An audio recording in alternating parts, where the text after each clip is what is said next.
राम राम सब ने। आज हम जो प्रीवियस ईयर क्वेश्चन पेपर के कर रहे थे उसका नंबर सेट 6 है वो करेंगे। डिविजनल अकाउंटेंट का है ये क्वेश्चन पेपर सोल्व और 24/6/2016 को हुआ था। क्वेश्चन नंबर 1 है, निम्नलिखित में से कौन सी नदी शिवालिक पर्वतमाला से नहीं निकलती। तो देखो, जो यमुना नदी है ना वो शिवालिक पर्वतमाला से नहीं निकलती। तो यमुना नदी है ना वो जो मध्य हिमालय की बंदरपुच श्रेणी है यमुनोत्री ग्लेशियर से निकलती है और यह गंगा की सबसे बड़ी सहायक नदी है।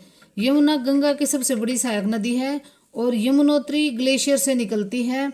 और उसमें भी अगर पूछे ना तो मध्य हिमालय की जो बंदरपुच श्रेणी है उसमें है यमुनोत्री ग्लेशियर, वहां से निकलती है यमुना नदी। और इसकी प्रमुख सहायक नदियां कौन कौन सी हैं?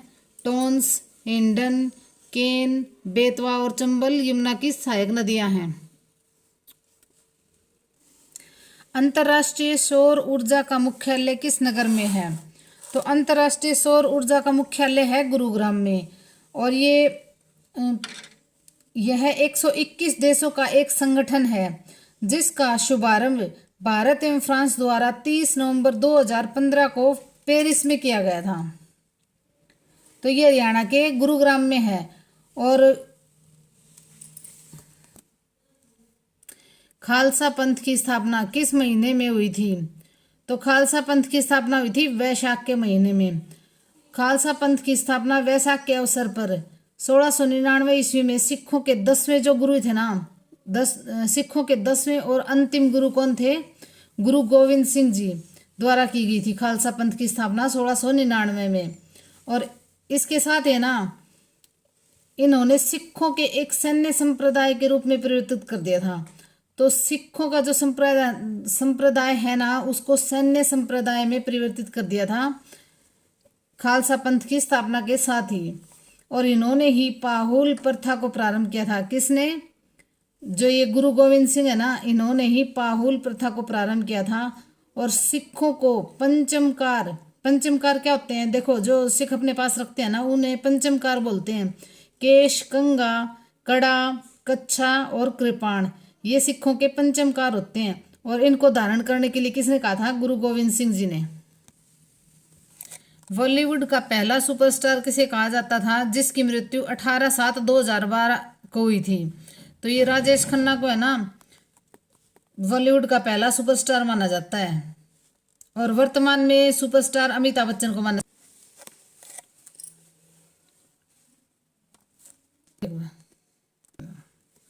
राष्ट्रीय राजधानी में कौन सा नगर स्थित नहीं है? तो राष्ट्रीय राजधानी में कौन सा नगर स्थित नहीं है? तो देखो, गुरुग्राम, बहादुरगढ़, हिसार, सोनीपत। पहले तो ना ये सोनीपत नहीं था, लेकिन अब ये चारों राष्ट्रीय राजधानी में मतलब एनसीआर में अब चारों आते हैं अभी। अकबर का मकबरा कहाँ है? तो अकबर का मकबरा सिकंदराबाद में स्थित है। अकबर का मकबरा सिकंदरा में स्थित है। इसके शासनकाल में मुगल साम्राज्य ने लगभग संपूर्ण भारत को विजित कर लिया था। और अकबर का जन्म कब हुआ था? 15 अक्टूबर 1542 को अमरकोट के राणा वीरसाल के महल में हमीदा बानो इनकी माँ थी अकबर की। और 1556 में कलानौर में अकबर का राज्याभिषेक हुआ था 13 वर्ष की आयु में। सोनीपत जिले के खेड़ी गुज्जर गांव में कौन सा तीर्थ है? तो ये है सतकुब्बा तीर्थ है, जो कहाँ है? सोनीपत जिले के खेड़ी गुज्जर गांव में स्थित है। यहाँ हर वर्ष है ना विशाल मेले का आयोजन होता है जिसमें भारी संख्या में श्रद्धालु आते हैं। निम्नलिखित में से कौन सी नदी हरियाणा और उत्तर प्रदेश के मध्य सीमा बनाती है? तो ये है भाई यमुना नदी। देखो, पंजाब की साइड में तो घग्गर है और घग्गर और यमुना नदी के बीच में ही तो हरियाणा बसा हुआ है। तो ये है उत्तर प्रदेश के मध्य सीमा कौन सी नदी बनाती है? तो यमुना है। और यमुना नदी उत्तर प्रदेश राज्य के बीच सीमा का निर्माण करती है। और यमुना का उद्गम कहाँ से हुआ था? उत्तराखंड के जो यमुनोत्री ग्लेशियर है बंदरपुच, इसकी प्रमुख सहायक नदियां हैं टोंस, इंडन, केन, बेतवा, चंबल। ये पहले भी आया था, पहले बताया था मैंने। हरियाणा में लोकसभा सीटों की कुल संख्या कितनी है? तो लोकसभा सीटों की कुल संख्या है 10। और राज्यसभा सीटों की संख्या है हरियाणा में 5 और 90 विधानसभा की सीटें हैं हरियाणा में। और इनमें से ना लोकसभा की 10 सीटों में से 2 एससी रिजर्व हैं, सिरसा और अंबाला की। और जो हरियाणा की 90 विधानसभा की सीटें हैं उनमें से 17 एससी रिजर्व सीट है। सीपीयू का कार्य निष्पादन प्रायः मापा जाता है, किससे मापा जाता है? तो ये है MIPS, मशीन कोड इंस्ट्रक्शंस है भाई इसका। कुरुक्षेत्र जिले में चीनी मिल किस स्थान पर है? तो कुरुक्षेत्र जिले के शाहबाद में है ये चीनी मिल। सारे भारत के शिल्पी व कलाकार हरियाणा के किस मेले में भाग लेते हैं? तो इसका आएगा भाई सूरजकुंड मेला। इसके बारे में थोड़ा सा पढ़ लेते हैं। इसका आएगा सूरजकुंड क्राफ्ट मेला। तो सारे भारत के शिल्पी और कलाकार है ना हरियाणा के सूरजकुंड क्राफ्ट मेले में भाग लेते हैं। और ये फरवरी के माह में आयोजित किया जाता है और 15 दिन तक ये मेला चलता है। इसमें एक थीम स्टेट होती है और एक इसमें देखो इसमें क्या करते हैं, इस मेले का उद्देश्य होता है ग्रामीण भारत के कल्चर और ट्रेडिशनल को दिखाना। पितरों के श्राद्ध के लिए गया जैसा महत्व किस स्थान को दिया गया है? तो ये दिया गया है पेहोवा को। और पितरों के श्राद्ध के लिए ना गया जैसा महत्व कुरुक्षेत्र का जो पेहोवा है ना उस स्थान को दिया गया है। इसका प्राचीन नाम पृथुदक था।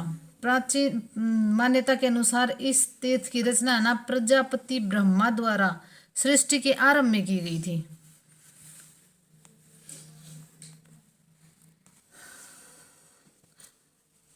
हरियाणवी मुहावरा चिलम भरना का अर्थ है खुशामद करना। हड़प्पा संस्कृति से संबंधित राखीगढ़ी किस जिले में स्थित है? तो राखीगढ़ी है हिसार में। और ये ना हड़प्पा सभ्यता का प्रमुख अवशेष स्थल राखीगढ़ी हरियाणा के किस जिले में है? हिसार जिले में है। और भारतीय उपमहाद्वीप की प्रथम नगरीय सभ्यता थी जो राखीगढ़ी हड़प्पा सभ्यता है ना वो। और हड़प्पा के टीले की सर्वप्रथम जानकारी किसने दी थी? चार्ल्स मैसन ने। कब दी थी? 1826 में।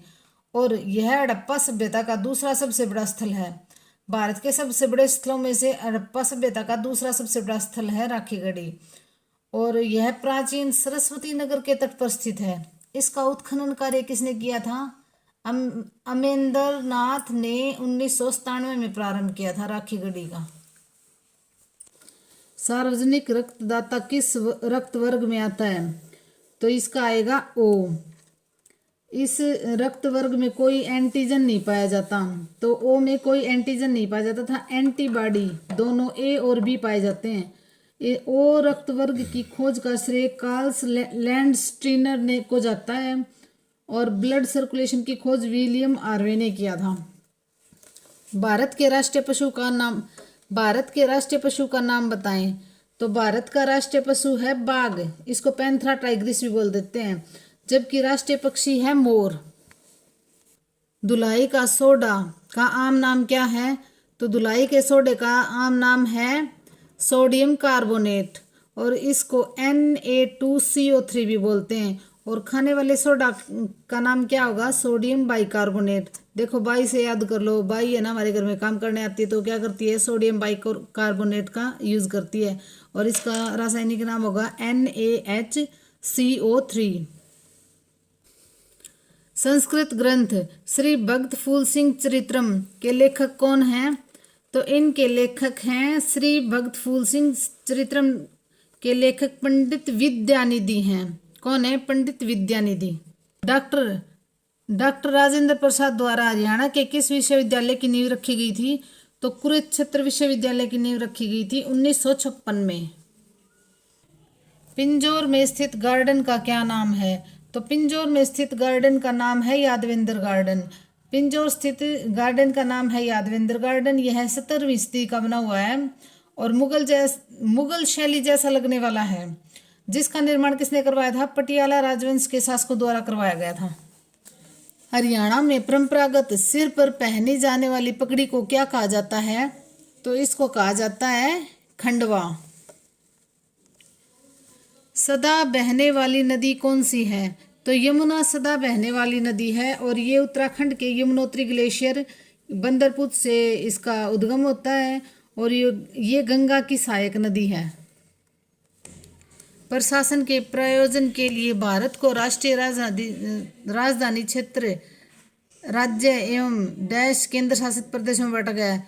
तो भारत में 28 राज्य और 8 केंद्र शासित प्रदेश हैं। अनुच्छेद 370 के तहत और 35A की समाप्ति और जम्मू कश्मीर को जम्मू कश्मीर और लेह लद्दाख के रूप में बांट दिया गया है। तो अब 28 राज्य और 8 केंद्र शासित प्रदेश है भारत में। तीज का त्योहार किस महीने में आता है? तो तीज का त्योहार आता है सावन के महीने में। दारूहेड़ा औद्योगिक क्षेत्र किस राजमार्ग पर स्थित है? तो ये है दिल्ली जयपुर राजमार्ग पर। भारत का राष्ट्रपति बनने से पहले लोकसभा अध्यक्ष रह चुके व्यक्ति कौन हैं? तो ये हैं एन नीलम संजीव रेड्डी। ये भारत के छठे राष्ट्रपति रहे हैं। नीलम संजीव रेड्डी भारत के छठवें राष्ट्रपति थे और इनका कार्यकाल था 1977 से 82। इससे पूर्व वह लोकसभा अध्यक्ष का दायित्व भी संभाल चुके थे। तो नीलम संजीव रेड्डी हमारे छठवें राष्ट्रपति रहे हैं और इनका कार्यकाल है 77 से 82, 1977 से 82, और ये लोकसभा के अध्यक्ष भी रह चुके हैं। काला तीतर पर्यटन स्थल किस जिले में है? तो ये है सिरसा जिले में। और काला तीतर पर्यटन स्थल तो सिरसा जिले में है। और राज्य के अन्य पर्यटन स्थलों के बारे में भी जान लेते हैं थोड़ा बहुत। किंगफिशर अंबाला में है, रेड रॉबिन भिवानी में, डेरंगो दादरी में, ब्लू बर्ड हिसार, शमा गुरुग्राम में, बुलबुल जींद, हरियल नरवाना में, कोयल कैथल में, पैराकीट पीपली में, अच्छा स्काईलार्क काला अम्ब है पानीपत में, ब्लू जे है स्मालखा में, स्मालखा कहाँ है? पानीपत में, और जंगल बबलर है दारूहेड़ा रेवाड़ी में। अच्छा ये सैंड पाइपर है रेवाड़ी में, और चकोर है सोनीपत में, रेड बिशप पंचकुला में, और नौरंग है रोहतक में, मैना नौरंग है रोहतक में। ये सारे है ना, मैंने आपको पहले भी करवा रखे हैं, उनकी भी वीडियो है पूरी 5-7 मिनट की, उसमें जाके कर लेना। शून्य काल क्या है? तो देखो शून्य काल क्या है? प्रातःकालीन तथा अपराह सत्रों के बीच का अंतराल होता है ये शून्य काल।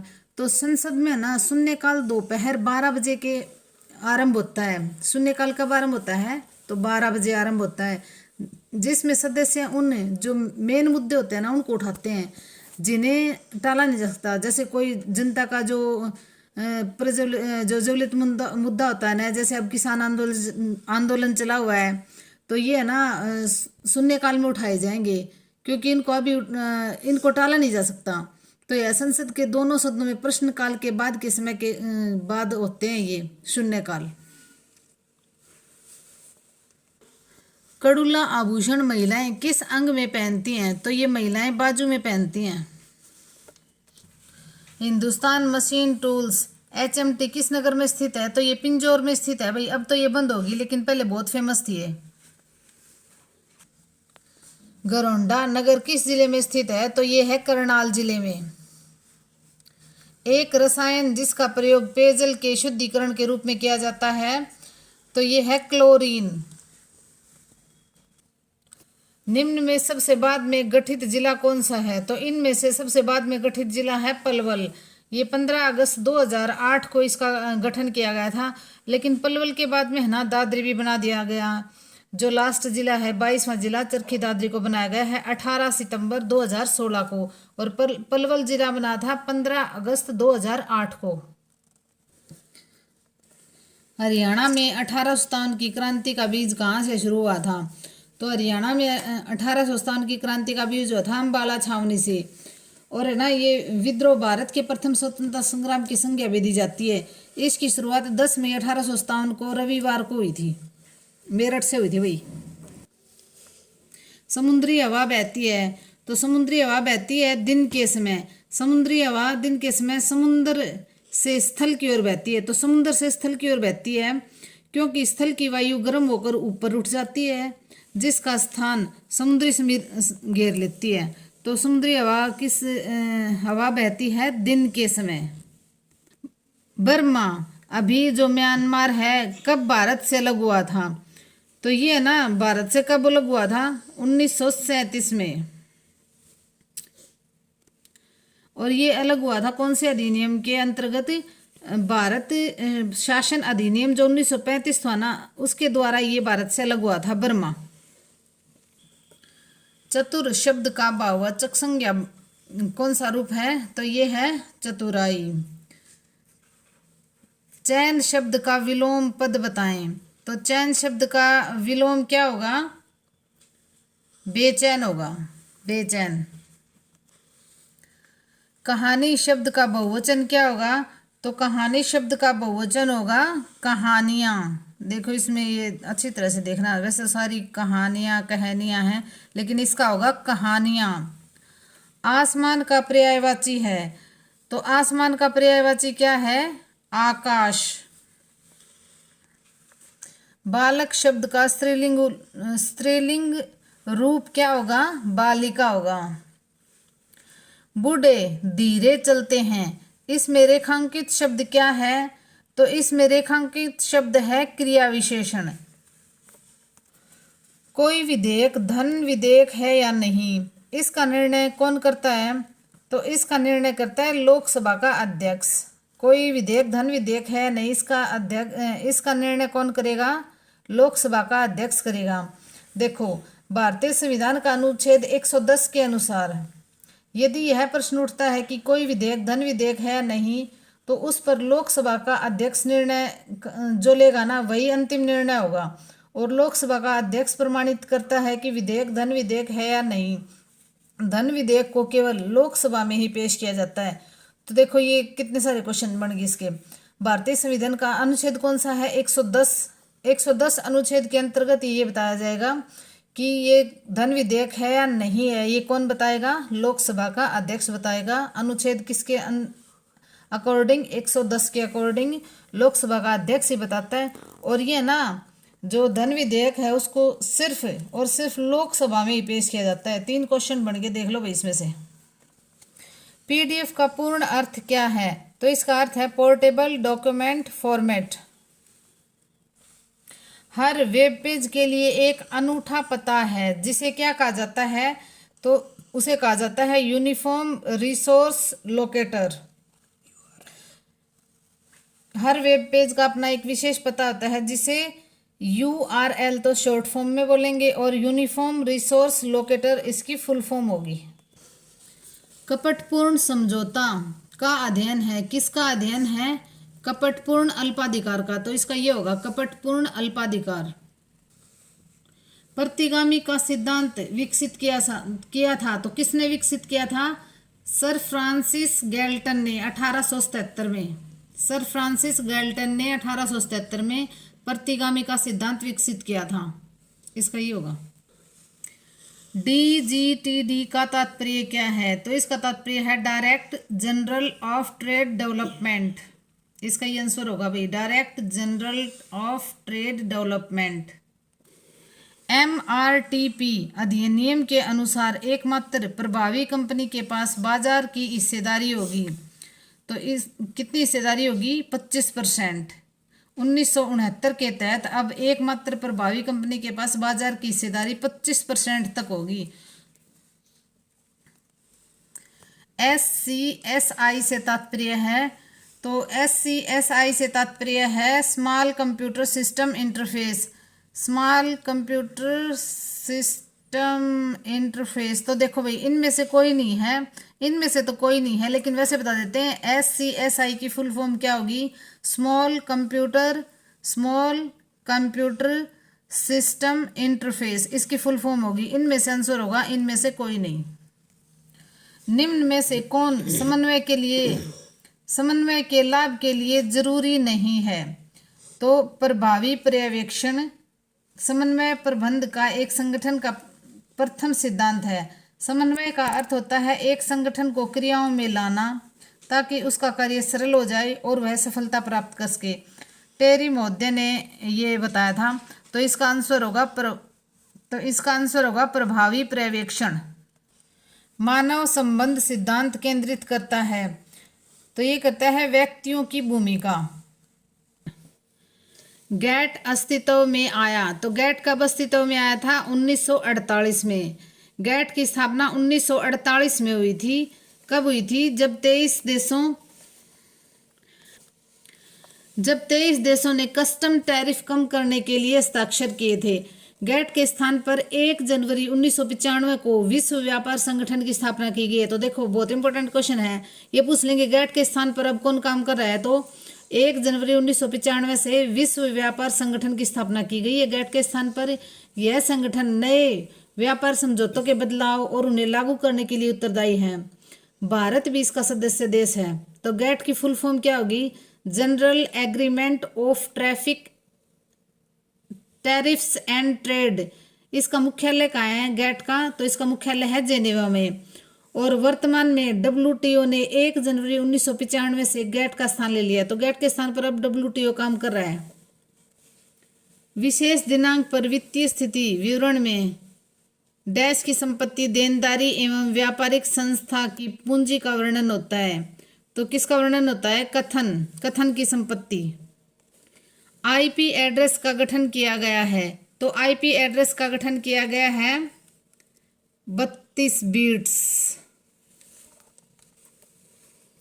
पूंजी बजट को कहा जाता है, तो क्या कहा जाता है? निवेश निर्णय लेना, पूंजीगत व्यय निर्णय, पूंजीगत व्यय की योजना। तो ये उपर्युक्त सभी आएगा पूंजी बजट में। विभिन्न विज्ञापन के माध्यम से विभिन्न उत्पादों के लिए क्या किया जाता है भाई? इसमें आएगा उचित। विभिन्न विज्ञापन के माध्यम उचित विभिन्न उत्पादों के लिए, इसमें आएगा उचित। समझ नियंत्रण समझ के कारक को नहीं दर्शाता। तो क्या नहीं दर्शाता? कैसे नियंत्रण करें ये नहीं दर्शाता। इसका ये आएगा कैसे नियंत्रण करें। सॉकेट और विंडसॉक उदाहरण हैं। किस सॉफ्टवेयर के उदाहरण हैं? तो API। ये API की फुल फॉर्म होगी एप्लीकेशन प्रोग्रामिंग इंटरफेस। एक वर्ड प्रोसेसिंग प्रोग्राम या एक ईमेल प्रोग्राम सॉफ्टवेयर का उदाहरण है। तो किसका उदाहरण है? एप्लीकेशन का। मैगजीन और जर्नल उत्पादों के विज्ञापन के लिए उचित है जहां समाज का एक विशेष वर्ग विशिष्ट प्रकार का उत्पाद खरीदता है। तो इसका आएगा विशिष्ट प्रकार का उत्पाद खरीदता है। डैश मानक विश्व के सभी भाषाओं को पर्याप्त चिन्ह के समायोजन का वादा करता है। तो कौन करता है? यूनिकोड। इसका आएगा आंसर ये। यूनिकोड मानक विश्व के सभी भाषाओं को पर्याप्त चिन्ह के समायोजन का वादा करता है। यूनिकोड। डैश अलग अलग व्यक्तियों के लिए एक ही पत्र भेजने के लिए हमें सक्षम बनाता है। तो कौन? मेल मर्ज आएगा इसका। एक रेखा प्रतिनिधित्व करती है 2 अस्थिर के मध्य औसत व्यवहार को जो डैश कहलाती है। तो क्या कहलाती है? प्रतिगामी रेखा। इसका है प्रतिगामी रेखा। साधारणतः यदि जोखिम एक फर्म में ही शामिल है, साधारणतः यदि जोखिम एक फर्म में ही शामिल है तो क्या होगा? पूंजी की लागत ज्यादा होगी। पूंजी की लागत क्या होगी? ज्यादा। अविकसित देशों में नरम ऋण प्रदान करता है। तो कौन नरम ऋण प्रदान करता है? IDA international development association. इसकी फुल फॉर्म होगी इंटरनेशनल डेवलपमेंट एसोसिएशन, अंतर्राष्ट्रीय विकास संघ। मानव संपन्मूल योजना का उत्तरदायित्व लाइन और स्टाफ प्रबंधक देशों पर है। तो किन पर है? बंद करें। देखो, मानव संपन्मूल योजना का उत्तरदायित्व लाइन और स्टाफ प्रबंधक दोनों पर है। तो ये बिल्कुल सही है भाई, लाइन और स्टाफ प्रबंधक दोनों पर है। देखो इस पे लाइन प्रबंधक पर भी है और स्टाफ प्रबंधक पर भी है। तो ये जो लाइन है ना, ये जो डेफिनेशन है ना, ये बिल्कुल सही है। इसका फर्स्ट आएगा। निम्नलिखित में से कौन सी फॉन्ट शैली नहीं है? तो इसमें से कौन सी नहीं है फॉन्ट शैली? सुपरस्क्रिप्ट। हार्ड डिस्क में एक छोटा सा कार्यक्रम चलाता है जब आप कंप्यूटर आरंभ करते हैं। तो क्या करते हैं? बूट क्षेत्र।